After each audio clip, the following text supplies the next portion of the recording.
The gunshot shattered the midnight silence, echoing through Sarah Johnson's modest suburban home. Glass splintered across the hardwood floor as a dark figure slipped through the broken window. Sarah's scream caught in her throat, a strangled gasp that barely escaped her trembling lips.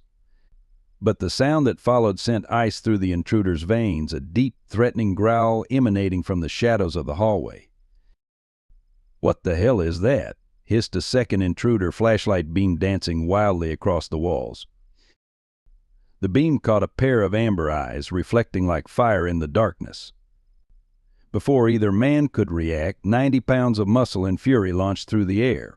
White teeth gleamed in the darkness, followed by a man's agonizing scream as jaws locked around his arm with military precision. Blood pooled on the floor, but whose? The wounded dog's whimper mixed with Sarah's terrified sob as she crawled toward her faithful companion. Above them, a silhouette raised a gun for a second shot. What drives someone to attack a defenseless elderly woman? And what didn't they know about the loyal guardian bleeding at her feet? Leave a like and share your thoughts in the comments along with the city you're watching from. Now let's continue with the story. Sarah Johnson hadn't always lived alone. At 72, her life had contracted to the quiet rhythms of her three-bedroom colonial in Mapleton, a house that once echoed with family laughter but now held only silence and memories. Each morning followed the same pattern: coffee by the window, watering the forget-me-nots in the garden, adjusting the photographs that lined her mantelpiece. She would pause longest at the picture of Emily, her daughter, captured in graduation cap and gown, smiling beside a mother she no longer spoke to. "You were so proud that day," Sarah would whisper, dust cloth hovering over the silver frame. The divorce had changed everything. Robert had been charming, successful, and, as Sarah later discovered, utterly ruthless. When he left, he took more than their joint assets. He took Emily's loyalty, too. Sarah's attempts at reconciliation over the past 5 years had been met with unanswered calls and returned letters. The house that once felt too small for a family now stretched around her like an empty cathedral. The only time Sarah admitted her loneliness was in the letters she wrote by lamplight, pages of love and regret that filled a box beneath her bed, addressed to Emily but never sent. Rex's story had begun very differently. The German Shepherd had spent 8 distinguished years with the Mapleton Police Department's K-9 unit, earning commendations for tracking missing children, detecting narcotics, and twice saving his handler's life in the line of duty. His reputation was legendary among the force, a dog with almost supernatural intuition and unflinching courage. It was before his final mission. The call had come on a snowy December evening. A 6-year-old had wandered from his backyard into the woods. As hours passed and temperatures dropped, Rex picked up the scent that other search teams had missed. He found the boy huddled under a fallen tree, hypothermic but alive. During the rescue, however, Rex sustained severe injuries when part of the embankment collapsed, crushing his hind leg and damaging his spine. "He's 9 now, too old for rehabilitation," the police captain had explained to the gathered officers. The retirement would be. The word euthanasia remained unspoken but understood. Rex had been given 1 week while paperwork was processed, 1 week after years of loyal service. Their paths crossed on an unseasonably warm autumn afternoon. Sarah had been returning from the pharmacy, her new prescription for pain management clutched in her hand, when she overheard 2 officers talking beside a police FE with the K-9 unit logo. "Shame about Rex," said the younger officer, "after everything he's done." Sarah paused, watching as they opened the vehicle's rear door. Inside sat a magnificent German Shepherd, gray beginning to frost his muzzle. Despite his obvious injuries, he maintained a dignified posture, his intelligent eyes surveying the world with calm assessment. Something in those eyes called to Sarah a recognition of shared dignity in aging, of worth that others could no longer see. "Excuse me," Sarah said, her voice stronger than it had been in months. "What's going to happen to him?" The conversation that followed changed both their lives. By sunset, Rex was cautiously exploring Sarah's living room, his damaged hind leg causing a pronounced limp. Sarah sat in her armchair, wondering if she'd made a terrible mistake. Rex paused at Emily's photograph, sniffed it carefully, then looked back at Sarah with what seemed like understanding. "It's just us now," Sarah whispered, uncertainty and hope mingling in her voice. "Just us." The first week with Rex tested Sarah's resolve in ways she hadn't anticipated. The German Shepherd maintained his military discipline, sitting at attention when she entered a room and patrolling the perimeter of her small yard with methodical precision. He slept beside her bed, never on it, and ate his meals only after she had finished hers. His training was evident in every movement, yet Sarah sensed a profound sadness behind his attentive eyes. "You can relax here," she told him one evening, patting the sofa beside her. Rex stared at the forbidden furniture, his ears twitching with uncertainty. "The rules are different now," Sarah added gently. Slowly, cautiously, Rex climbed up, his body rigid until Sarah's hand found the soft fur behind his ears. Something shifted between them that night, a small surrender to the possibility of a new life. By the second week they had established a rhythm. Morning walks, despite Rex's limp, became their shared meditation. Sarah noticed how neighbors who had never spoken to her now crossed the street to admire Rex, giving her an unexpected bridge to community. At home, Rex began to show unexpected behaviors, bringing Sarah her slippers, nudging her hand when she stared too long at Emily's photo, and most curiously, retrieving the box of unsent letters from beneath her bed. "Those aren't for you," Sarah scolded gently the first time, but Rex continued the ritual daily, placing the box at her feet with determined gentleness. On the 14th day, Sarah finally opened one of her letters, read it aloud to Rex, and felt something loosen in her chest, as if the dog had somehow known exactly what she needed. The call from Dr. Phillips came on a Tuesday. Sarah sat in the sterile examination room, the words "early-stage breast cancer" hanging in the air like suspended glass shards ready to fall. Treatment options, success rates, and scheduling discussions washed over her as she focused on keeping her breathing steady. She drove home in silence, the weight of secrecy already settling around her shoulders. Emily shouldn't be burdened with this, she decided. Not when their relationship was still so fragile, existing only in Sarah's imagination and unsent letters. Rex knew immediately. When Sarah returned home, he approached slowly, sniffing her with unusual thoroughness. That night, as tears finally came, Rex pressed against her side, his considerable weight an anchor in the storm. In the days that followed, Sarah noticed a new behavior. Rex would rest his head precisely on the left side of her chest, where the small lump had been discovered, as if he could somehow guard her against the rogue cells multiplying within. "You can't fix this one, boy," she whispered, stroking his fur. Yet his presence made the burden infinitely more bearable. The first sign of danger came so subtly that Sarah almost dismissed it. Rex, normally calm during their walks, suddenly refused to pass the blue sedan parked 2 blocks from home. His body tensed, hackles rising as a low growl rumbled from his chest. Sarah tugged his leash, embarrassed. "Rex, come." But the dog remained fixed, staring at the vehicle with undisguised hostility. Sarah noticed a figure quickly ducking down in the driver's seat, just a glimpse of a man with close-cropped hair. The incident might have faded from memory had it not repeated the following day with a different vehicle but the same man. Then came the night Rex refused to sleep, instead positioning himself at the front window, his body rigid with alertness. "What do you see?" Sarah asked, peering into the darkness. Nothing moved in the quiet street, yet Rex's warning growl continued well into the dawn. For the first time since he'd arrived, Sarah felt afraid not of Rex, but of what his behavior might mean. The police dog was sounding an alarm she couldn't yet understand. The incident at Miller's Pond transformed Sarah from the lonely widow on Maple Street to that brave woman with the hero dog almost overnight. It happened on a crisp Saturday morning during their walk. 6-year-old Tommy Wilson had been feeding ducks when he leaned too far over the railing. Sarah had only turned away for a moment, distracted by a passing jogger. The splash and subsequent screams drew gasps from nearby parents, but before anyone could react, Rex bolted, dragging Sarah and her arthritic hip toward the water. With remarkable agility that belied his injuries, Rex leapt into the pond, his powerful front legs compensating for his weaker hindquarters.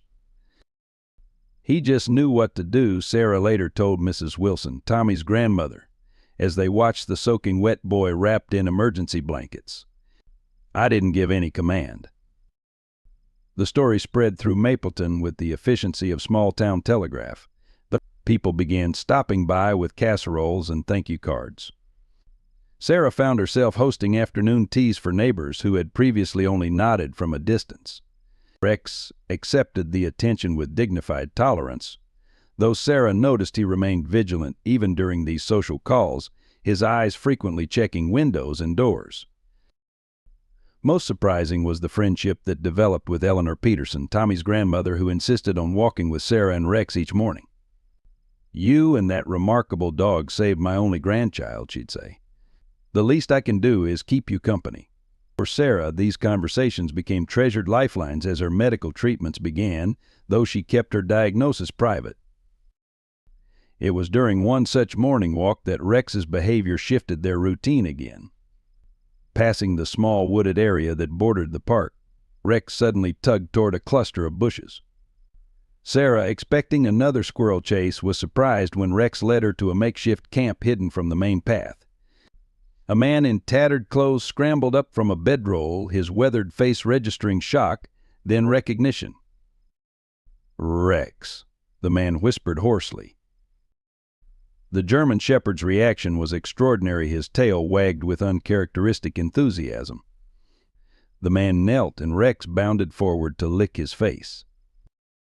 "You know my dog?" Sarah asked, clutching her walking stick tighter. "Officer Thomas Wilson, my am." Former officer, he corrected himself, standing with military straightness despite his disheveled appearance. "I worked with Rex when he first joined the K-9 unit. The best dog we ever had." The connection yielded another piece of Rex's past and a warning. Officer Wilson had left the force after reporting financial irregularities in the K-9 funding. Made some powerful enemies, he explained during their third visit, accepting the sandwich Sarah had begun bringing him, including James Cooper, Rex's handler before his injury. A mean piece of work. Got suspended for excessive force, but his brother-in-law's on the city council, so nothing stuck. James Cooper, Sarah repeated, the name triggering a vague memory of Robert mentioning business with a Cooper family. "What does he look like?" The description matched the man she'd seen ducking in the car, close-cropped hair, scar along the jawline, muscular build. Sarah felt a chill despite the warm day. That evening, Sarah called the police station to report the suspicious vehicles. Officer Martinez took her information with professional courtesy that couldn't quite mask his skepticism. "We'll keep an eye out, Mrs. Johnson, but it's probably nothing to worry about. Most likely just a delivery person or real estate agent." "This man has been watching my house for over a week," Sarah insisted. "My dog, he's a former police K-9, he recognizes the threat." With all due respect, Ma Am, Rex was retired due to age and injury. Sometimes older dogs get confused or overprotective, but we'll drive by and check things out. The dismissal stung, but what truly frightened Sarah was the call she received the following day. The voice on the other end was familiar, though she hadn't heard it in years. "Sarah, it's Robert. We need to talk about some papers." "I have nothing to say to you, Robert," Sarah replied, her hand trembling on the receiver. "There were some documents in my old filing cabinet investment records. I need them back."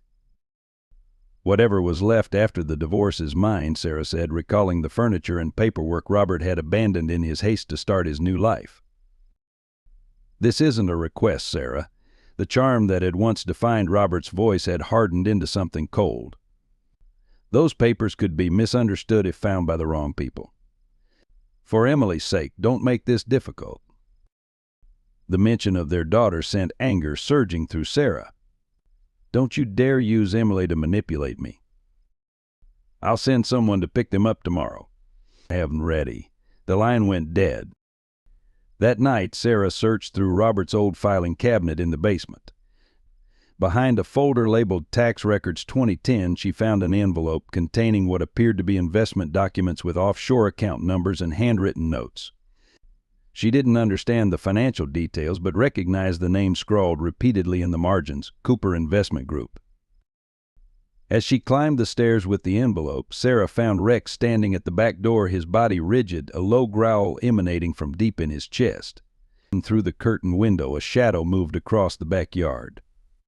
As dawn broke, Sarah found herself still seated at the kitchen table, the envelope of documents tucked securely in her bathrobe pocket. Rex had maintained his vigil by the back door throughout the night, allowing himself only brief moments of rest before resuming his alert posture. Sarah had tried calling the police again after spotting the shadow, but Officer Martinez merely promised to include her street in the next patrol route. His skepticism was evident even through the phone line. "I know what I saw," Sarah murmured to Rex, who responded by pressing his head against her trembling hand. The comfort of his solid presence had become her anchor in a world that suddenly felt dangerously unstable. The documents in her pocket represented something significant, something that had prompted Robert to break 5 years of silence. Whatever financial schemes her ex-husband had entangled himself in, they were serious enough to warrant surveillance of her home. Sarah poured herself another cup of tea, wincing at the dull pain radiating from her left breast. Her next cancer treatment was scheduled for the following week, but the immediate threat seemed far more pressing than the slow-growing cells in her body. She needed help, but who could she turn to? Emily remained unreachable. Neighbors would think her paranoid, and the police had already dismissed her concerns. "It's just us, Rex," she whispered. "Just us." Rex's ears suddenly perked up, his attention shifting from the back door to the kitchen window overlooking the side yard. Sarah followed his gaze, but saw nothing unusual among her overgrown hydrangeas. Rex moved to the window, his nose pressing against the glass as a low whine escaped his throat, not the warning growl of danger, but something softer, almost plaintive. Curiosity overcoming caution, Sarah approached the window. At first she saw nothing, but when Rex pawed at the glass, she noticed a slight movement near the garden shed. A tail distinctly canine vanished behind the weathered structure. Sarah squinted, catching a glimpse of matted fur and watchful eyes before the creature retreated further from view. "A stray?" Sarah wondered aloud. The animal was clearly a dog, medium-sized with what appeared to be border collie markings. Rex's reaction was puzzling. The seasoned police dog seemed concerned rather than territorial. Over the next few days, Sarah noticed Rex sneaking kibble in his mouth after meals and disappearing into the yard. Following him discreetly, she discovered he was feeding the stray, who remained just out of human reach but had clearly formed some bond with Rex. Sarah began leaving a separate bowl on the back step, which would be empty each morning. "You've made a friend," she told Rex, who seemed almost embarrassed at being caught in his act of charity. Sarah named the elusive Dog Scout, charmed by how it scouted the perimeter of her property with almost the same vigilance as Rex. As her concern about Robert's threats intensified, Sarah took small security measures, installing a simple chain lock on the back door, ensuring all windows were secured at night, and keeping her cell phone charged and within reach.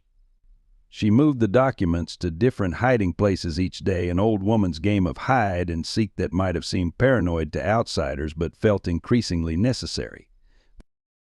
Sarah made one more attempt to reach Emily, leaving a carefully worded voicemail that avoided any mention of threats or illness. "I've been going through some old family photos, sweetheart. There's so much I'd like to share with you. I've adopted a dog, a retired police canine. I think you'd like him. Please call when you can."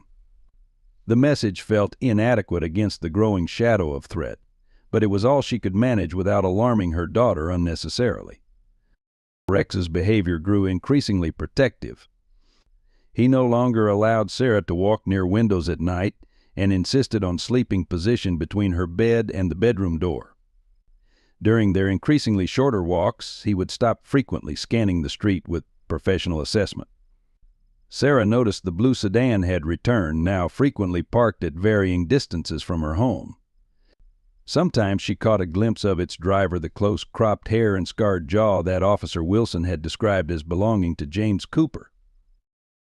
The most disturbing development came when Sarah ventured into the backyard to leave food for Scout. As she bent to place the bowl, something crunched beneath her slipper. Cigarette butts, nearly a dozen of them, were scattered near her garden wall. Someone had stood there watching her house for a considerable time. The discovery sent her hurrying inside, Rex close at her heels. Sarah's cancer treatment left her exhausted and vulnerable. But during her worst days, when nausea kept her confined to bed, Rex never left her side. He seemed to understand her weakened state, moderating his protective behaviors to avoid causing her additional stress while remaining vigilant. On one such afternoon, as Sarah dozed fitfully, she was startled awake by Rex's sudden alertness. The doorbell rang, an unusual occurrence that immediately put Rex on guard. Through the peephole, Sarah saw a delivery uniform. The young man held a bouquet of flowers. Keeping the chain lock engaged, Sarah opened the door a crack. "Sarah Johnson?" The delivery man confirmed. "These are for you." The arrangement was beautiful lilies and roses in an elegant vase. No one had sent her flowers since Robert's courtship decades ago. The card bore no signature, only a typed message: "I know you have the documents. This is your final warning." The flowers went directly into the trash, but the threat lingered like a toxin in Sarah's home. At night, she wrote a new letter to Emily, not one of her usual reminiscences, but a detailed account of everything that had happened, including her cancer diagnosis and Robert's threatening behavior. She sealed the letter in an envelope along with copies of the mysterious financial documents, addressed it to Emily's law office, and placed it in her purse to mail the following day. As darkness fell, Rex's restlessness escalated. He paced between windows, his nails clicking an anxious rhythm on the hardwood floors. Sarah checked the locks twice, then retreated to her bedroom with Rex at her side. She placed her cell phone on the nightstand and, after a moment's consideration, positioned a heavy walking stick within reach of the bed. Sleep eluded her as Rex continued his vigilance, occasionally leaving the bedroom to patrol the hallway before returning to her side. "What is it, boy?" Sarah whispered, stroking his fur. "What do you know that I don't?" Outside, rain began to fall, drumming against the roof and windows. The weather forecast had predicted a significant storm, with potential for power outages. Sarah had prepared with extra batteries and candles, but the thought of facing darkness with potential intruders lurking brought fresh waves of anxiety. But around midnight, the power flickered, then failed. The house plunged into darkness, broken only by occasional flashes of lightning. Rex's growl was immediate and unmistakable, a warning that froze Sarah's blood. From downstairs came the sound of breaking glass. They were no longer alone in the house. Sarah reached for her phone with trembling fingers, dialing 911 as she eased herself out of bed. Rex positioned himself at the bedroom door, his body coiled with tension. 911, what's your emergency?" The operator's voice seemed impossibly distant. "Someone's breaking into my house," Sarah whispered. 62 Maple Street. Please hurry." She set the phone down, keeping the line open as she gripped her walking stick. Heavy footsteps moved through the first floor of her home, not bothering with stealth now that the initial entry had been made. Sarah heard drawers being opened, furniture shifted. They were searching for the documents. "Check upstairs," a male voice commanded. "The old lady's probably hiding them in her bedroom." Sarah's heart hammered against her ribs as footsteps approached the stairs.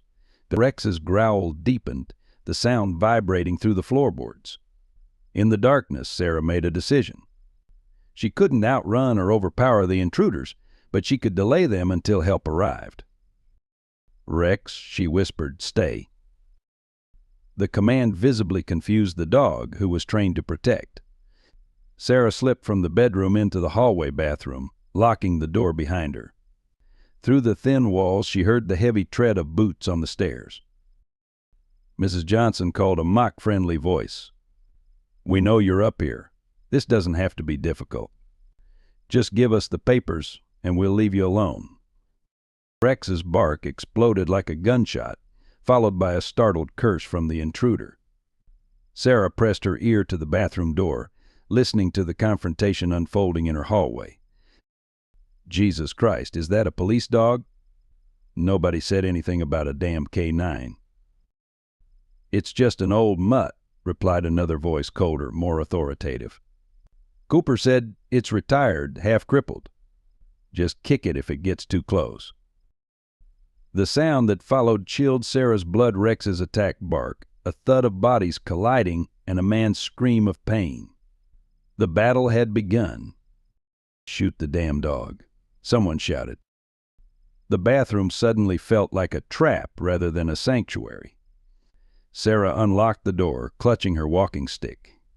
She couldn't leave Rex to face him alone. As she stepped into the darkened hallway, lightning illuminated the scene. Rex had one man pinned against the wall, teeth firmly clamped on his arm, while a second intruder fumbled with something at his waistband. A gun. Rex! Sarah screamed, raising her walking stick and bringing it down on the armed man's back with all her strength. The blow lacked power but achieved surprise, causing him to stumble forward. The gun clattered to the floor, sliding across the hardwood. "You bitch," he snarled, turning toward her with rage-filled eyes that Sarah recognized immediately. James Cooper, Rex's former handler. Before Cooper could advance, a new sound joined the chaos, barking from a second dog, followed by a blur of motion up the stairs. Scout, the border collie mix, who had been living in Sarah's yard, launched himself at Cooper's legs, teeth sinking into his calf. The sudden appearance of a second dog created enough confusion for Sarah to lunge for Cooper's dropped gun. Her fingers closed around the cold metal, just as sirens wailed in the distance. In the strobing red and blue lights now visible through the windows, Sarah saw the true tableau of her defender's Rex, showing his police training and the precision of his hold on the first intruder, and Scout, smaller but fierce, harrying Cooper with quick attacks that kept him off balance. Police. Open up. The front door burst open as officers responded to her 911 call. Upstairs. Sarah called out, her voice stronger than she had thought possible. "We're upstairs." The chaos that followed seemed to unfold in slow motion. Officers securing the intruders, Rex reluctantly releasing his hold on command, Scout backing away but remaining protectively near Sarah. It wasn't until the lights were restored and statements were being taken in her living room that Sarah noticed the blood pooling beneath Rex. In the confrontation, Cooper had managed to slash at Rex with a knife, opening a deep wound along the dog's flank. "He needs a vet," immediately Sarah insisted, kneeling beside Rex despite her own exhaustion. The proud dog lay still, allowing her to press a clean towel against his wound, his eyes never leaving her face even as pain clouded them. Officer Martinez, the same who had dismissed her concerns days earlier, arranged for emergency veterinary transport. As they carefully moved Rex onto a stretcher, Sarah felt a wave of guilt crash over her. Her noble protector was injured because she hadn't taken more decisive action when the threats first appeared. "You're coming too," she told Scout, who had remained a shadow at her side since the police arrived. The border collie mix, though still wary of the strangers in uniform, allowed Sarah to clip a makeshift leash to his collar. As dawn broke and the storm cleared, Sarah Johnson left her violated home in a police cruiser, following the veterinary transport carrying Rex. The financial documents that had caused such danger were now securely in police custody, along with James Cooper and his accomplice. The immediate threat had passed, but Sarah knew the ordeal was far from over. Rex's condition remained uncertain, Robert's involvement had yet to be fully exposed, and Emily still had no idea of the drama that had unfolded in her mother's quiet life. In the eastern sky, the first rays of sunlight broke through the dissipating storm clouds. Sarah watched the golden light with weary eyes, one hand resting on Scout's head. Whatever challenges lay ahead, she would face them not alone, but with the unexpected family she had found in her twilight years.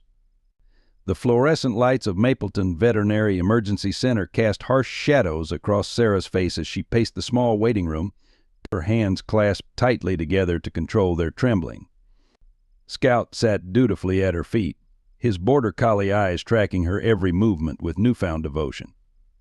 3 hours had passed since they had rushed Rex into surgery, the German Shepherd's magnificent coat matted with blood, his breathing shallow but determined. "Mrs. Johnson?" Dr. Melissa Andrews appeared at the doorway, surgical mask pulled down around her neck.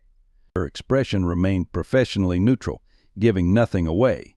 "Rex is stabilized, but I need to speak with you about his condition." Sarah followed the veterinarian to a small consultation room, Scout padding silently behind them. The clinical space with its anatomical charts and sterile countertops reminded Sarah uncomfortably of her own recent medical consultations. The knife wound was deep, penetrating the muscle wall, Dr. Andrews explained, displaying images from the surgery that made Sarah's stomach clench. "We've repaired the tissue damage, but there's a complication. The attack aggravated Rex's previous spinal injury. The MRI shows significant compression that's compromising his hind leg function." "What does that mean for his recovery?" Sarah asked, her voice barely above a whisper. Dr. Andrews' professional face softened slightly. "Mrs. Johnson, given Rex's age and previous injuries, combined with this new trauma, the prognosis for full mobility is poor. He may never regain complete function of his hind legs." The words hit Sarah like physical blows. Rex, so proud, so dignified in his strength, reduced to dragging himself around her home. The injustice of it burned in her throat. "But he saved my life," she protested, as if this heroism should somehow protect him from physical realities. "He did his job perfectly." "That's why we're going to do everything possible for him," Dr. Andrews assured her. "There are options: physical therapy, possibly a mobility cart. Rex is stable enough now that you can see him, but I should warn you, he's heavily sedated and connected to several monitoring devices." The veterinary intensive care unit smelled of antiseptic and fear. Rex lay on a padded table, his powerful body now vulnerable under surgical drapes, an IV line feeding into his foreleg. Monitoring equipment beeped steadily, measuring each precious heartbeat. Sarah approached slowly, Scout hanging back at the doorway as if understanding this moment wasn't for him. "Oh, Rex," Sarah whispered, gently stroking the fur between his ears, the one spot not connected to tubes or bandages. The German Shepherd's eyelids fluttered at her touch, fighting against the sedation. His tail moved, just once a weak thump against the table that brought tears streaming down Sarah's face. "You brave, foolish boy," she murmured. "You've done enough. Rest now." A commotion in the waiting area pulled Sarah's attention. Raised voices echoed down the hallway, one of them achingly familiar despite the years of silence. "I don't care about your procedures. That's my mother, and I need to see her now." Sarah's heart stuttered. "Emily?" She moved toward the doorway just as her daughter appeared, looking remarkably like the photograph on Sarah's mantel despite being a decade older now. Emily's professional attire, a charcoal suit and silk blouse, suggested she'd come directly from her law office. Her face, so like Robert's in structure but with Sarah's eyes, was tight with concern and something that looked surprisingly like guilt. "Mom," Emily breathed, stepping forward before halting abruptly at the sight of Rex on the table. "Oh my God, is that?" "This is Rex," Sarah said, her voice steadier than she felt. "He saved my life last night." Emily moved cautiously into the room, her eyes never leaving the wounded dog. "The police called my office. They said there was a break-in, that you were attacked. Why didn't you tell me you were in danger?" The question contained layers of accusation and hurt that stretched back far beyond the events of the previous night. Sarah faced her daughter, suddenly aware of how frail she must appear in her rumpled clothes, with dark circles shadowing her eyes. "When exactly should I have told you, Emily?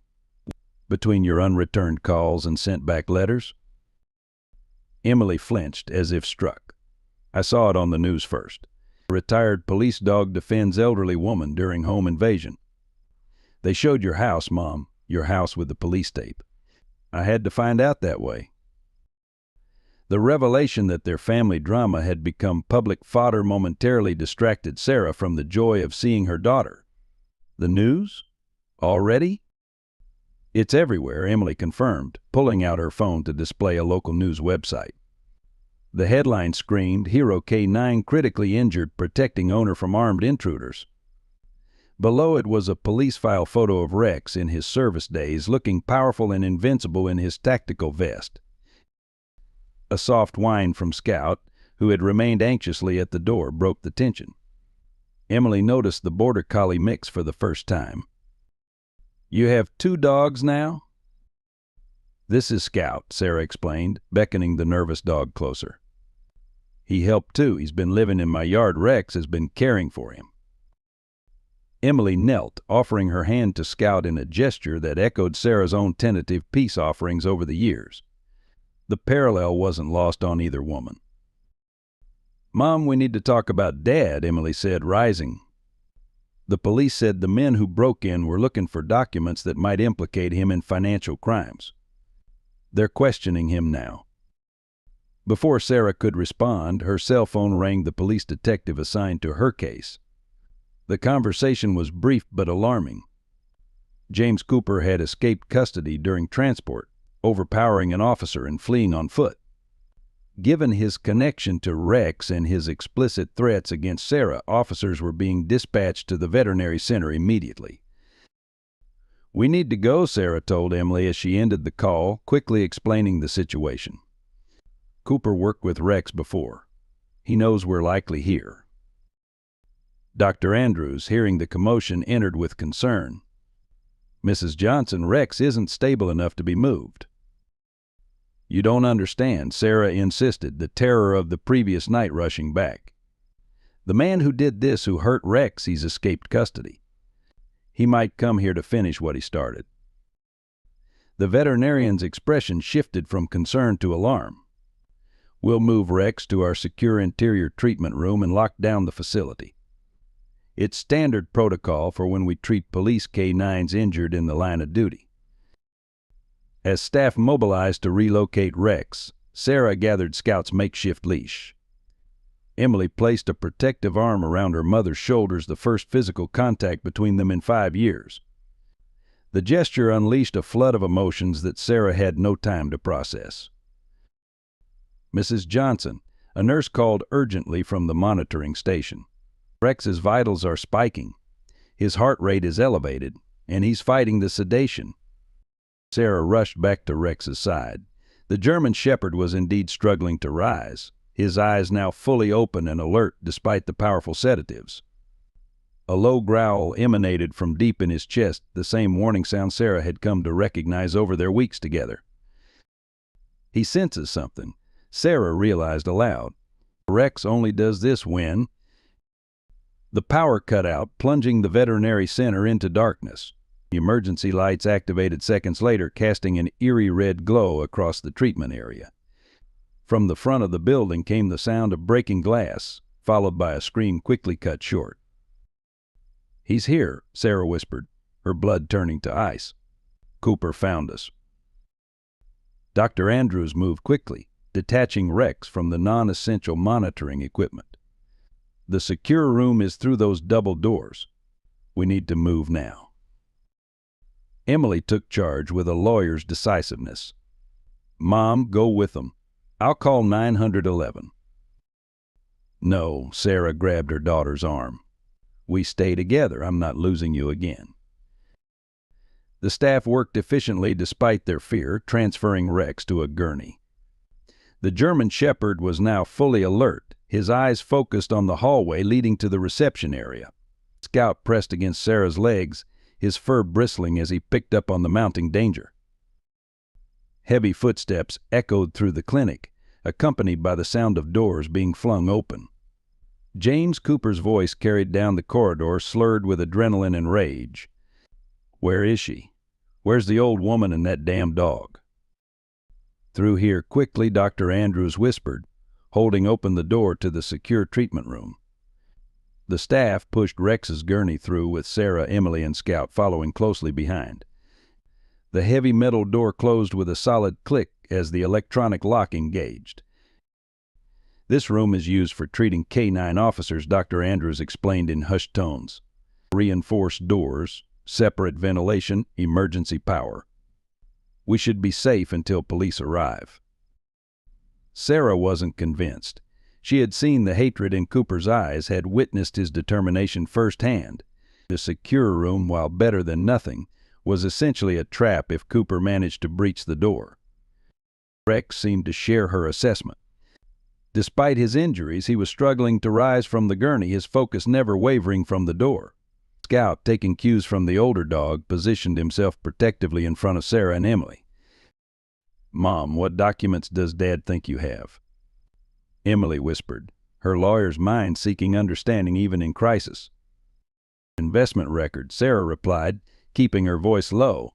"Offshore accounts, transactions with something called Cooper Investment Group. I found them in your father's old filing cabinet." Emily's intake of breath was sharp. "Cooper Investment Group is a known shell company used in multiple financial fraud cases. I've encountered it in my firm's work." Her expression hardened. "Dad's involved in money laundering, isn't he?" Before Sarah could respond, a loud bang resonated against the secure door, Cooper testing its strength. Rex growled, the sound rumbling through the small room like distant thunder. "Mrs. Johnson," Cooper called, his voice mockingly polite. "I know you're in there. Let's resolve this reasonably.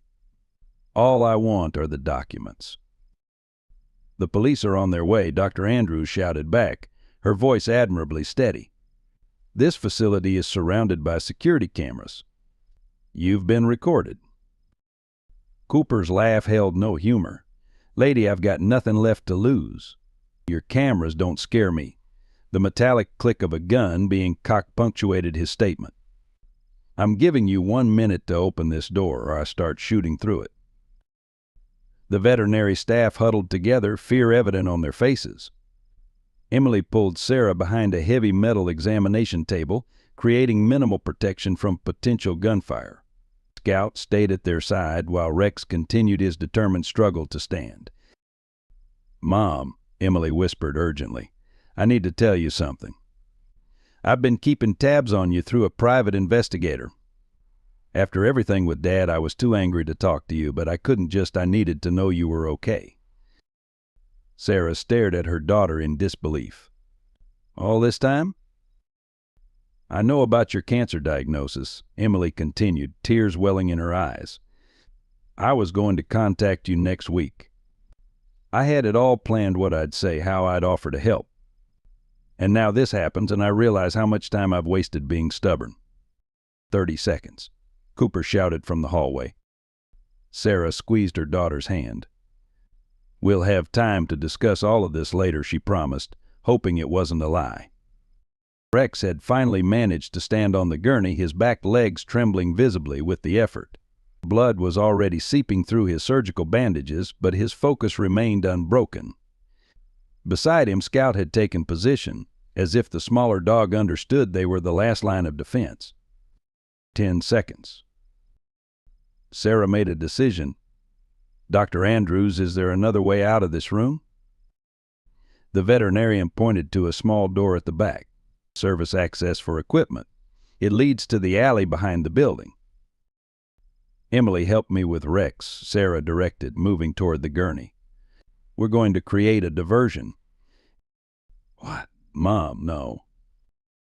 "Time's up," Cooper announced. The first gunshot exploded against the door lock, sending metal fragments flying across the room. The second shot weakened the lock further. Sarah reached Rex, placing her hands on either side of his proud face. "One last job, old boy. Can you do that for me?" The German Shepherd's eyes met hers with complete understanding. Sarah had seen military veterans look at their comrades the same way absolute trust forged in shared danger. "Everyone move to the back exit," Sarah commanded with newfound authority. "When I give the signal, open this door and run. Emily, take Scout." "I'm not leaving you," Emily protested. "You're not," Sarah assured her. "You're helping by getting Scout to safety." The third shot destroyed the electronic lock. Cooper's voice came again, confident in his impending victory. "Last chance, Mrs. Johnson." Sarah positioned herself beside Rex, one hand on his collar. Scout whined as Emily reluctantly pulled him toward the back exit, where the staff had gathered. "Now," Sarah shouted. Dr. Andrews flung open the back door as Cooper simultaneously forced his way through the front. The man's face was contorted with rage, his gun raised, but he hesitated momentarily at the unexpected sight of people flooding out the back. That split-second hesitation was all Rex needed. With a surge of power that defied his injuries, the German Shepherd launched himself from the gurney directly at his former handler. Cooper fired wildly, the bullet missing Rex completely and embedding itself in the wall. Before he could fire again, 80 pounds of determined dog crashed into his chest, sending both of them tumbling to the floor. "Rex!" Sarah screamed, rushing forward as Cooper wrestled with the dog. The gun skittered across the floor, stopping at the base of a cabinet. Cooper managed to land a vicious kick to Rex's injured side, drawing a yelp of pain from the German Shepherd. The momentary advantage allowed Cooper to scramble toward his weapon. "Mom." Emily had returned, Scout at her heels. The Border Collie mix didn't hesitate. He darted forward and sank his teeth into Cooper's reaching hand. The man howled in pain, jerking back. Sarah dove for the gun, her arthritic fingers closing around the cold metal. She raised it with shaking hands, pointing it directly at Cooper. "Don't move," she commanded, her voice stronger than she had thought possible. Cooper froze, blood dripping from the wound Scout had inflicted. His eyes darted between the gun, the dogs, and the doorway, calculating, desperate. "It's over, James," Sarah said firmly. "The police will be here any second." As if summoned by her words, sirens wailed in the distance, growing steadily louder. Cooper's shoulders slumped in defeat, but his eyes remained cold with hatred. "You have no idea what you've done," he snarled. "Robert will ruin you for this." Emily stepped forward, her professional demeanor fully restored. "Robert Johnson won't be ruining anyone. Those documents aren't just evidence against you, they're evidence against him. And I'm personally going to ensure the prosecution has everything they need." Cooper lunged suddenly not at Sarah, but at the weakened Rex. His hands reached for the dog's throat in a final act of vengeance. Before Sarah could react, Scout intercepted, knocking Cooper off balance long enough for Rex to summon his remaining strength. The German Shepherd's training took over as he executed a perfect takedown maneuver, pinning Cooper to the floor with his remaining strength until the first police officers burst through the door seconds later. "Police. Freeze." The officers quickly secured Cooper, who continued to curse and struggle as they handcuffed him. Sarah dropped the gun with relief, rushing to Rex's side. The heroic dog had collapsed, his energy finally depleted. Blood pooled beneath him as his surgical wounds reopened. "He needs help immediately," Sarah pleaded to Dr. Andrews, who was already rushing forward with her medical team. "Get him back on the gurney," the veterinarian ordered. "We need to get him into surgery again now." As the staff worked frantically to stabilize Rex, Sarah found herself enveloped in Emily's arms. Her daughter held her tightly, as if making up for years of missed embraces. "I thought I was going to lose you," Emily whispered, her voice breaking, "just when I found you again." Sarah leaned into her daughter's embrace, watching as Rex was wheeled back into the treatment area. Scout pressed against their legs, his mission completed but his vigilance undiminished. "Your father," Sarah began, uncertain how to navigate this territory. "Will face justice," Emily finished firmly. "I've suspected his dealings weren't entirely legal for years, but I never had proof. Now we do." The next hours passed in a blur of police statements, medical updates, and quiet conversations that began the delicate process of rebuilding a relationship long damaged. Sarah recounted everything from Rex's adoption to the discovery of the documents, from her cancer diagnosis to the night of terror in her home. Emily listened, occasionally wiping away tears, filling in her own side of the story the anger that had slowly transformed into regret. the private investigator hired initially to find financial evidence against Robert, but who had instead become Emily's window into her mother's life. As dawn broke, Dr. Andrews emerged from surgery, her face showing the fatigue of the ordeal but also cautious optimism. "Rex has survived the second surgery," she announced. "His will to live is remarkable. However," she continued, her tone growing more serious, "the damage to his spine is extensive. He will almost certainly require assistance to walk, possibly for the rest of his life." Sarah nodded, accepting this new reality. "But he'll live?" "With proper care and rehabilitation, yes. He's a fighter, Mrs. Johnson, much like his owner." As they were finally permitted to see Rex in recovery, Sarah stood between Emily and Scout, watching the steady rise and fall of the German Shepherd's chest. The morning sunlight streamed through the windows, illuminating the three of them, a mother, a daughter, and a loyal stray, united in their vigil over the dog who had brought them together through courage and sacrifice. In the quiet of that moment, with danger past and a long road of healing ahead, Sarah felt something she had not experienced in years, the warmth of family, imperfect and wounded, but present and fighting to survive together. The solemnity of Dr. Andrews' prognosis settled over Sarah like a heavy blanket in the days that followed.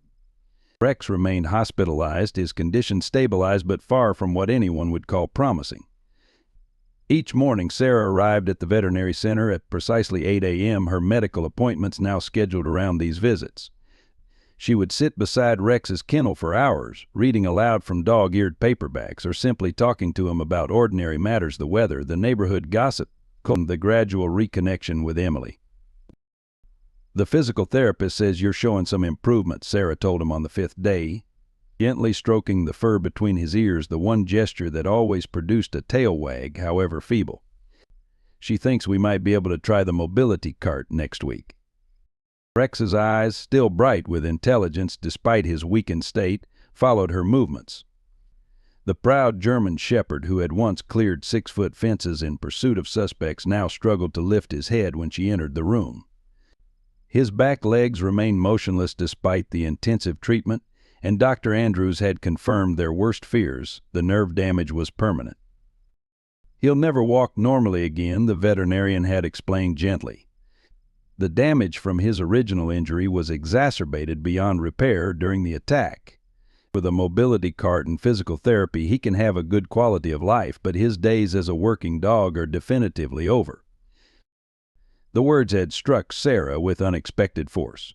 Rex's identity had been so thoroughly entwined with his capabilities, his strength, his service, his protection. How would he adapt to this new reality? The question haunted her as she watched him struggle through his daily physical therapy sessions, his determination evident in every labored movement. "You're still a hero," she whispered to him during one particularly difficult session when Rex had attempted to stand and collapsed, frustration evident in his eyes. "This doesn't change that." At home, Emily had temporarily moved into her old bedroom, overseeing the repairs to the damaged doors and windows while helping Sarah prepare for Rex's eventual return. Together they researched mobility carts, ordered specialized bedding, and rearranged furniture to accommodate a disabled dog. Scout, now officially adopted, observed these preparations with solemn attention, as if understanding the gravity of the changes being made. The media attention proved to be its own form of affliction.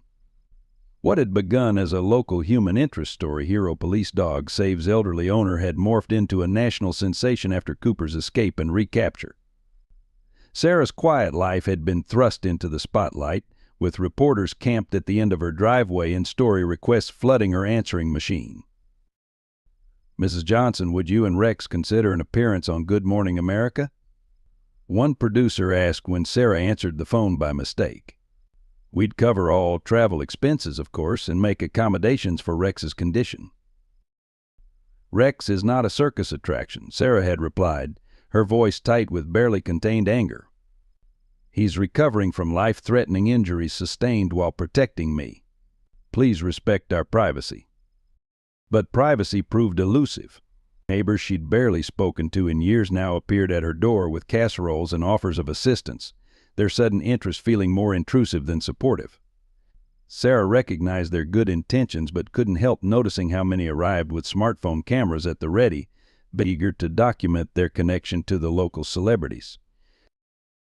Emily, with her lawyer's assertiveness, became Sarah's buffer against this unwanted attention. She drafted a formal statement for the press, coordinated with local police to maintain a perimeter around their property, and ruthlessly screened all calls and visitors. Her efficiency was impressive, though Sarah sometimes caught hints of the little girl she'd once been, particularly in the fierce protectiveness she now displayed toward her mother. "You don't have to handle all of this," Sarah told her one evening, watching Emily field yet another media request with diplomatic firmness. "I do, actually," Emily replied, setting down the phone with a sigh. "It's the least I can do." After she didn't finish the sentence, but the implication hung in the air between them, after abandoning you for 5 years. The subject of Robert remained a tender spot in their healing relationship. As Sarah's ex-husband and Emily's father, his arrest for financial fraud and conspiracy had created complicated ripples of emotion for both women. Emily had visited him once at the county detention center, returning with eyes reddened from crying and a resolve hardened by whatever had transpired between them. He tried to justify everything, she told Sarah afterward, her voice flat with disappointment. Said he was protecting us by keeping us in the dark. Said Cooper went rogue and was never supposed to hurt anyone. "Do you believe him?" Sarah asked carefully. Emily's laugh held no humor. "I've spent my career listening to people explain away their crimes, Mom. I know evasion when I hear it." She'd paused then, something vulnerable crossing her face. "I keep thinking about those documents. If I hadn't been so stubborn, if I'd stayed in touch, maybe you could have shown them to me years ago. None of this would have happened." "Or you might have been here when Cooper broke in," Sarah countered, reaching for her daughter's hand. "Sometimes distance protects us in ways we don't anticipate." These conversations, halting at first but gradually deepening, began to rebuild the foundation of trust between them. Sarah shared details of her cancer diagnosis and treatment plan. Emily confessed the loneliness of her successful but isolated life in the city. Together they navigated the complex emotions of betrayal, forgiveness, and renewed connection. Through it all, Rex's absence from the house remained a palpable void. Scout did his best to provide comfort, his border collie energy tempered by an almost human sensitivity to the emotional currents around him. Still, the household felt incomplete without the German Shepherd's steady presence. On the 10th day after the attack, Dr. Andrews called with news that sent Sarah's heart plummeting. "Rex has developed an infection at one of the surgical sites," she explained, her professional tone doing little to soften the blow. "We're starting him on aggressive antibiotics, but given his age and weakened state, I need to prepare you for the possibility that his body may not respond to treatment." Sarah sat heavily on the kitchen chair, the phone pressed to her ear. "What are you saying exactly?" "I'm saying that Rex is fighting very hard, but this is a significant setback. The next 48 hours will be critical. I think you and Emily should come in." The drive to the veterinary center passed in tense silence. Emily navigated the familiar route, while Sarah stared out the window, watching spring rain wash the streets in steady sheets. How fitting, she thought, that the weather matched her mood. Scout sat in the back seat, unusually subdued, as if sensing the gravity of their mission. At the clinic, they found Rex in an isolation room, hooked to IV antibiotics and looking smaller somehow, diminished by illness and prolonged confinement. His temperature was elevated, his breathing labored. When Sarah spoke his name, his eyes opened briefly, recognition flickering across his face before exhaustion pulled him back under. "The infection is aggressive," Dr. Andrews explained, reviewing his chart with the grim efficiency of someone accustomed to delivering difficult news. "If the antibiotics don't start working soon, we'll need to discuss quality-of-life decisions." The euphemism hung heavy in the sterile room. Sarah felt Emily's hand close around hers, offering support even as her daughter's own tears fell unchecked. "He saved us," Emily whispered. "He can't die like this." Dr. Andrews's expression softened with compassion. Rex has extraordinary spirit, and that counts for a lot. But I need you both to be prepared. The next 48 hours unfolded in an agonizing vigil. Sarah refused to leave the clinic, sleeping in an uncomfortable chair beside Rex's kennel. Emily brought changes of clothes and take-out food that went largely untouched. Scout surprisingly had been granted special permission to visit, and the Border Collie mix spent hours lying quietly outside Rex's enclosure, his presence seeming to provide some comfort to the ailing German Shepherd. Local news stations reported on Rex's declining health, and well-wishers began leaving flowers, cards, and dog toys outside the veterinary center. A group of police officers from Rex's former unit arrived in formal uniforms to stand vigil in the waiting room, a gesture of respect that moved Sarah deeply. Among them was Officer Wilson. Rex's first partner, now reinstated after Cooper's arrest, had validated his earlier whistleblowing. "He was the best partner I ever had," Wilson told Sarah, his weathered face solemn with memory.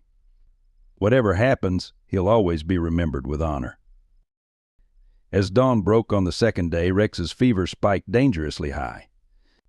Dr. Andrews administered cooling measures and adjusted his medication, but her expression conveyed what words could not: they were losing the battle. Sarah sat beside the kennel, her hand through the bars resting on Rex's shoulder, feeling each labored breath.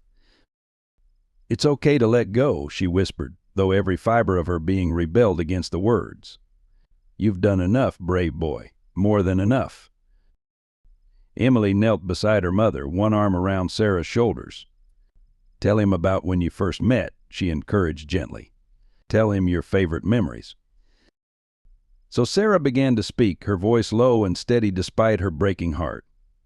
She recounted their first awkward days together, the gradual building of trust, the morning walks that had given structure to her lonely days. As she spoke, a small crowd gathered outside the room: veterinary staff, police officers, even Scout, who whined softly from his position by the door. In that moment of collective grief, with Rex's life hanging by the thinnest of threads, Sarah finally understood what the German Shepherd had truly given her: not just protection from danger, but connection to a world she had withdrawn from after years of loss and disappointment. Through Rex, she had found community, reconciliation, and purpose. Whatever happened now, that gift would remain. The revelation about Robert Johnson's criminal activities unfolded with the clinical precision of a prosecutor laying out evidence. Detective Michaels, a veteran of financial crimes with salt and pepper hair and perpetually tired eyes, spread documents across the conference room table at the police station. Sarah and Emily sat side by side, reviewing the evidence that had nearly cost them their lives. Robert Johnson began siphoning funds from his investment clients approximately 7 years ago, Detective Michaels explained, indicating a timeline chart. The operation started small: 50,000 here, 70,000 there, amounts that wealthy clients might not immediately notice missing from their portfolios. Emily studied the documents with professional detachment, though Sarah noticed how her daughter's knuckles whitened as she gripped each page. Cooper Investment Group, Emily noted, pointing to a recurring name in the transactions.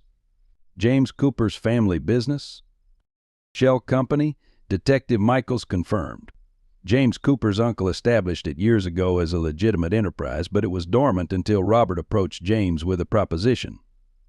The company became their primary vehicle for moving funds offshore. Sarah's attention fixed on the dates highlighted in yellow marker. "This started right before our divorce," she observed quietly. The timing was not coincidental, she realized. Robert's increasing secretiveness, his sudden business trips, the unexplained cash withdrawals, she'd discovered all pieces of a puzzle she'd been too heartbroken to fully assemble. Robert was meticulous, Detective Michaels continued. He kept detailed records of every transaction, the legitimate ones for his business, the fraudulent ones hidden in coded spreadsheets. "The documents you found, Mrs. Johnson, were his insurance policy." "Insurance against what?" Sarah asked. "Against James Cooper," Emily interjected, her lawyer's mind connecting the dots. "Dad documented everything, so if Cooper ever tried to double-cross him, he'd go down too." Detective Michaels nodded. "Exactly. Cooper knew those documents existed but didn't know where Robert kept them. After your divorce, when Robert left in a hurry. He forgot they were still in his old filing cabinet, Sarah finished. All these years I had evidence that could have sent both of them to prison, and I never knew. The magnitude of Robert's betrayal settled over the room like a heavy fog. Sarah had mourned the loss of their marriage, had shouldered blame for its failure, had accepted Emily's anger, all while Robert orchestrated financial crimes that eventually put them in mortal danger. "There's more," Detective Michael said, his expression grim as he slid a final folder across the table. "We've been investigating Robert for months, ever since one of his clients raised concerns about discrepancies in their accounts. What we found goes beyond financial fraud." Inside the folder were surveillance photos Robert meeting with James Cooper in various locations over the past year. The final image showed Robert handing Cooper an envelope in a parking garage, dated just 3 days before the break-in at Sarah's home. "We believe Robert hired Cooper specifically to retrieve those documents," Detective Michael stated. "Based on Cooper's confession, Robert told him the house would be empty, that you'd be at your regular Wednesday night church group meeting." "I stopped attending those after my diagnosis," Sarah whispered. "Robert wouldn't have known that." Emily's face had gone pale. "Are you saying my father knowingly sent an armed man to rob my mother's house? That he's responsible for what happened to Rex?"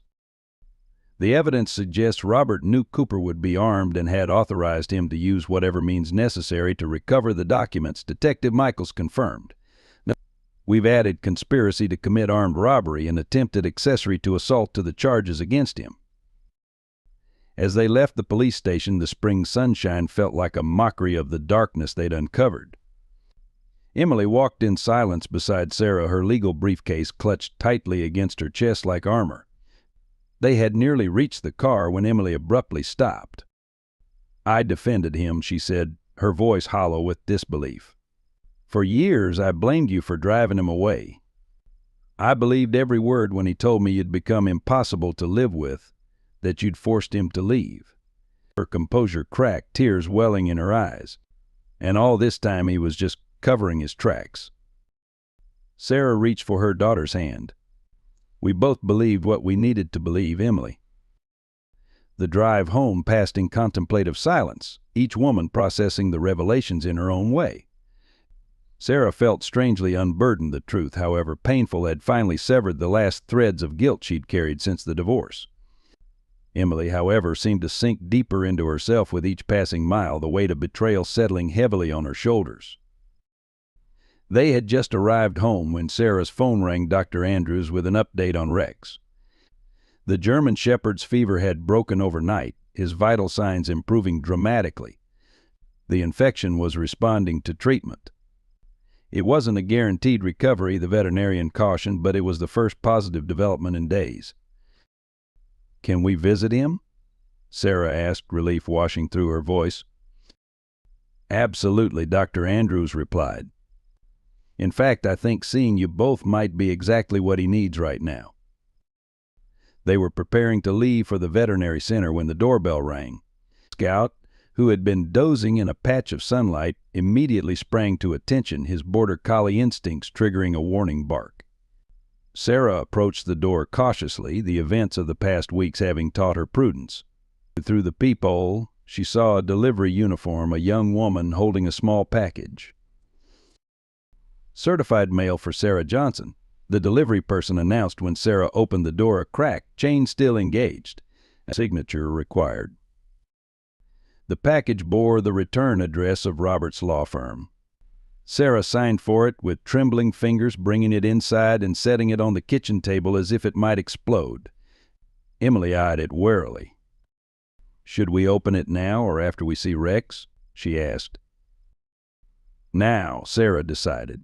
"I don't want whatever this is hanging over our visit." Inside the padded envelope was a smaller, sealed envelope and a handwritten note on Robert's personal stationery. Sarah read it aloud. "Sarah, by now you know everything. I never intended for you to be harmed. Cooper was instructed to enter only when you were out. What happened to you and that dog is regrettable but not my responsibility. The enclosed key opens a safe deposit box at First National Bank. 722. Inside you'll find documents proving that Emily had no knowledge of my financial activities.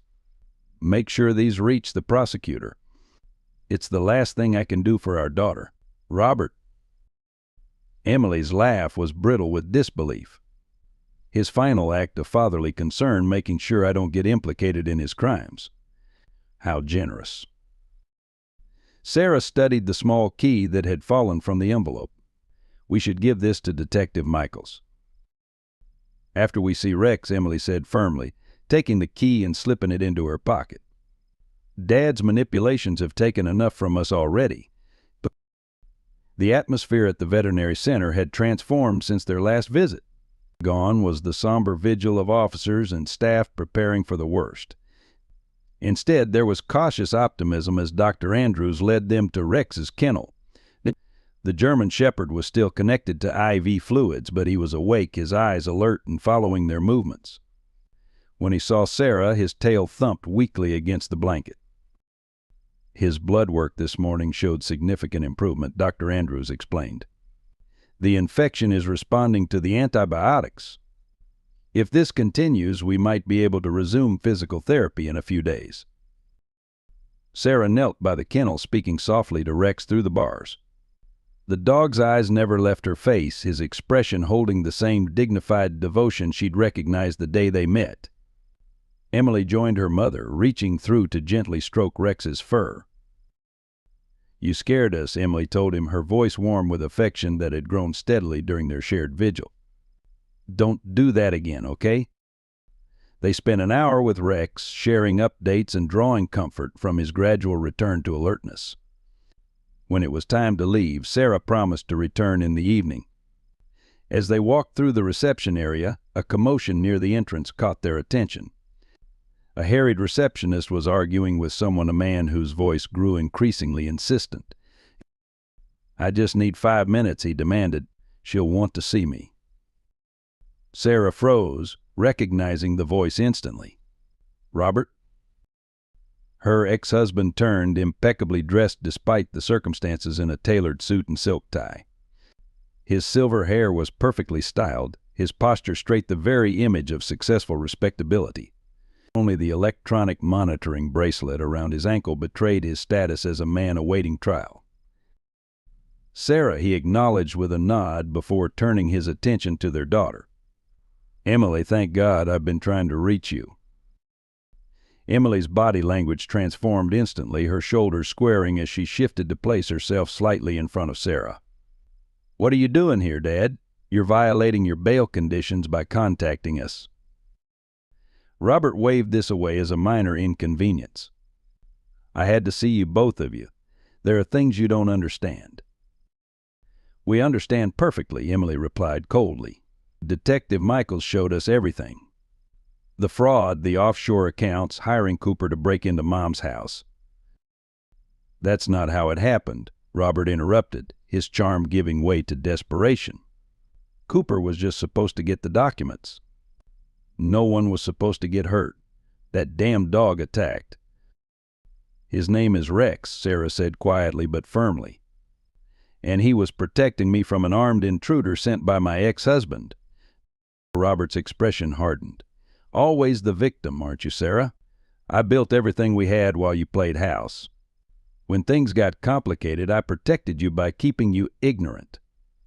And this is the thanks I get. Before either woman could respond, the main doors burst open. Detective Michaels entered, flanked by 2 uniformed officers. Robert Johnson, he announced formally, you're under arrest for violation of bail conditions and witness intimidation. Robert's face contorted with rage. This is ridiculous. I was just talking to my family. Whom you're legally prohibited from contacting, Detective Michaels reminded him, nodding to the officers to proceed with the arrest. Your bail has been revoked, Mr. Johnson. You'll be held until trial. As the officers handcuffed Robert, his composed facade finally cracked. Emily, he pleaded, you have to help me. I'm your father. Emily regarded him with a gaze that contained equal parts pity and resolve. Yes, you are. and you'll have the best legal representation I can find you, just not me. I can't defend what you've done." They watched in silence as Robert was led away, his protest fading as the doors closed behind him. Detective Michaels turned to him, apologetic. "We received a tip he was heading here. I'm sorry we couldn't intercept him sooner." "How did he even know we were here?" Sarah wondered aloud. The detective's expression darkened. "That's what concerns me. Robert shouldn't have known about Rex's condition or your visiting schedule. Someone's been feeding him information." The implication settled over them like a shadow. Someone they'd encountered in recent days, perhaps someone they'd trusted, had been reporting to Robert. The circle of safety they'd begun to rebuild suddenly seemed fragile again. Later that evening, after giving Detective Michaels the safe deposit box key and providing additional statements, Sarah and Emily returned home. Scout greeted them with his usual enthusiasm, but even his energy seemed subdued, as if he sensed their unease. "I'll make tea," Emily offered, moving toward the kitchen while Sarah settled wearily on the sofa. From this vantage point, she could see the family photographs on the mantel, images of happier times that now felt like artifacts from a stranger's life. Emily returned with 2 steaming mugs, setting them on the coffee table before joining her mother. "Detective Michaels called while you were in the bathroom," she said, her voice carefully neutral. "They opened the safe deposit box." Sarah looked up, recognizing the controlled tone Emily used when delivering difficult news. "And tea. Dad?" It contained exactly what Dad promised, documents proving I wasn't involved. But it also contained something else. Emily paused, seeming to choose her words carefully. "There were records of payments to someone inside the police department. Someone who's been keeping tabs on us since the break-in." The implication hung in the air between them. Their sense of security, already fractured, now lay in shards at their feet. The enemy wasn't just outside their home, it had infiltrated the very systems designed to protect them. "Who?" Sarah asked, her voice barely above a whisper. Emily met her mother's gaze directly. "Officer Martinez." The rehabilitation center's sunroom provided the perfect setting for Rex's homecoming celebration. 3 months had passed since that terrifying night at the veterinary clinic when infection had nearly claimed his life. Now, surrounded by soft afternoon light filtering through wide windows, the German Shepherd reclined regally on his custom orthopedic bed, observing the small gathering with alert dignity. His custom mobility cart stood nearby, a lightweight contraption of aluminum and carbon fiber that supported his hindquarters while allowing his front legs to power his movement. Sarah moved among the guests with a grace that belied her 72 years and recent medical treatments. Her own cancer therapy had progressed well, the doctors increasingly optimistic about her prognosis. The physical toll was evident in her thinner frame and shorter silver hair, but there was a vitality to her movements, a purpose that hadn't been present before Rex entered her life. "He looks wonderful," Eleanor Peterson remarked, bending slightly to offer Rex a gentle scratch behind his ears. "Tommy asks about him every day. When he's a bit stronger, we'd love to have you both visit." "We'd like that," Sarah replied, glancing fondly at the German Shepherd. "The physical therapist says he's making exceptional progress. He's determined to get back to his patrol duties around the house." The small gathering included those who had become central to their lives during the ordeal. Dr. Andrews, who had saved Rex's life twice, Officer Wilson, now reinstated to active duty, Detective Michaels, whose thorough investigation had finally closed the case against Robert and his conspirators, and a few neighbors who had proven to be genuine friends rather than curiosity seekers. Emily circulated with trays of refreshments, her professional reserve softened by genuine warmth. The past months had transformed her as much as they had Sarah. She had taken a leave of absence from her law firm, initially to help with her mother's recovery and Rex's rehabilitation, but the temporary arrangement had evolved into something more permanent. The small home office she had established in Sarah's spare bedroom now handled select cases, primarily helping elderly clients navigate legal challenges. Scout wove expertly between guests, his border collie instincts making him a natural host. He had appointed himself Rex's caretaker during the recovery, often sleeping pressed against the larger dog and alerting Sarah when Rex needed attention. The unlikely pair had developed a relationship that transcended their different backgrounds, one a highly trained service dog, the other a former stray, united in their devotion to Sarah and their shared experience of danger. "May I have everyone's attention for a moment?" Detective Michaels called, tapping his glass gently. The room quieted as guests turned toward him. "I wanted to share some news that officially closes this case. This morning, Robert Johnson accepted a plea deal, 20 years with possibility of parole after 15. The evidence was simply too overwhelming for even the best defense team to overcome." A murmur rippled through the gathering. Emily's expression remained carefully neutral, though Sarah noticed her daughter's slight exhale of relief.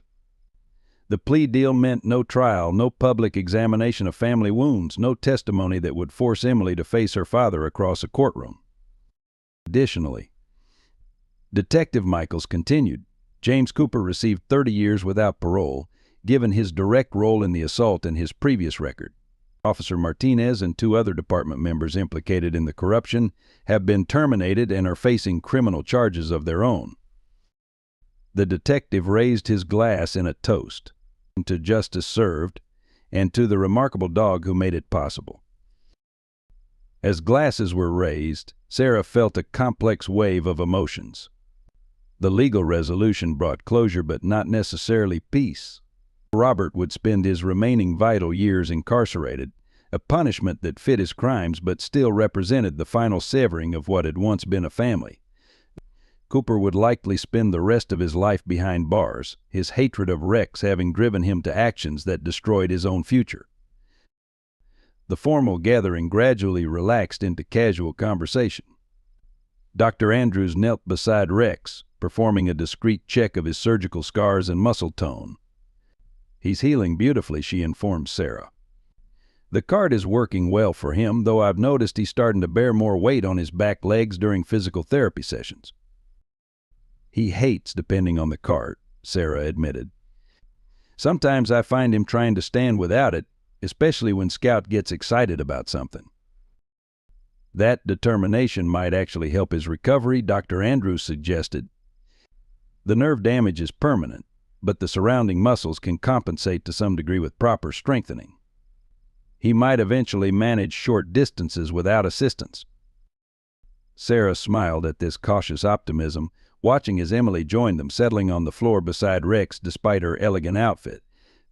The reconciliation between mother and daughter had not been without challenges. Decades of misunderstanding couldn't be erased in months, but each difficult conversation, each shared experience had rebuilt their relationship on a stronger foundation of honesty and mutual respect. "I have something for both of you," Emily said, reaching into her pocket and extracting a small velvet box. She opened it to reveal 2 identical pendants, silver discs engraved with a paw print. "They're made from Rex's actual print. I had the veterinary technician help me get an impression during one of his therapy sessions." Sarah accepted the gift with tear-filled eyes, immediately fastening the chain around her neck.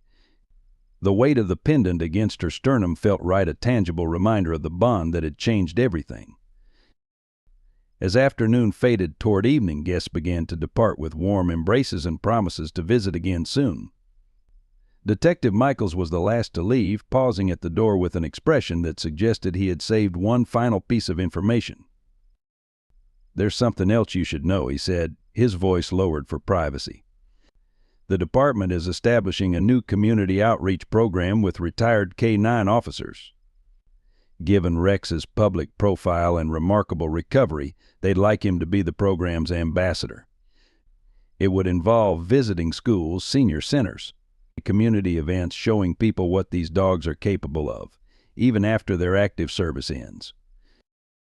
Sarah glanced at Rex, who had managed to maneuver himself from his bed to a position near the door, as if understanding he was being discussed. Would it be too strenuous for him? "Not at all," Detective Michaels assured her. The visits would be brief and scheduled around his therapy. The program coordinator believes Rex's story, including his disability, makes him the perfect representative. Children especially connect with animals who've overcome challenges. The proposal settled into place like the final piece of a puzzle Sarah hadn't known she was assembling. Rex had lost his ability to serve in his original capacity, but this new role would honor his abilities rather than focus on his limitations. It would give purpose to his retirement years, just as he had given purpose to hers. "I think he'd like that," Sarah decided, reaching down to stroke Rex's head. "Wouldn't you, boy?" "Well..." Later that evening, with the house returned to its usual quiet, Sarah sat on the back porch swing watching the sunset. Emily had gone to pick up dinner, Scout was investigating something interesting along the fence line, and Rex lay beside the swing, his mobility cart temporarily set aside as he rested on his custom cushion. "We've come a long way, haven't we?" Sarah mused aloud, her fingers absently tracing the outline of the paw print pendant. Rex looked up at her, his intelligent eyes seeming to comprehend far more than simple words.